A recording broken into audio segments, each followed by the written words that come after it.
Souvent, la manière dont on analyse les questions de migration ne correspond pas à la réalité. Parce qu'on a tendance à considérer que les migrations vers l'Occident sont importantes.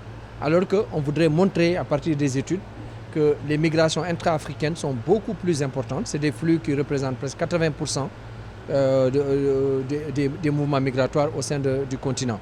Et quand vous prenez l'espace de l'Afrique de l'Ouest, on en est à 90% des flux migratoires qui restent sur le continent africain. Donc, nous étions en train de dire qu'il faut relativiser la façon de comprendre les dynamiques migratoires.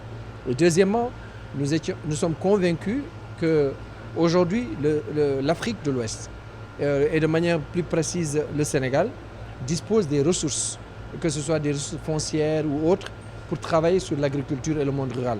Et nous voudrions attirer l'attention des décideurs politiques pour les encourager à aller vers cette souveraineté alimentaire dont on parle, mais qui nécessite un investissement massif des ressources publiques pour qu'on s'assure qu'on crée un environnement favorable à l'investissement et que cela permette effectivement aux Africains de pouvoir vivre de leurs ressources. Et le troisième point qui nous semble important, c'est que si on ne prépare pas la jeunesse africaine, on risque de perdre et de ne pas saisir l'opportunité que constitue cette fenêtre qui est là devant nous.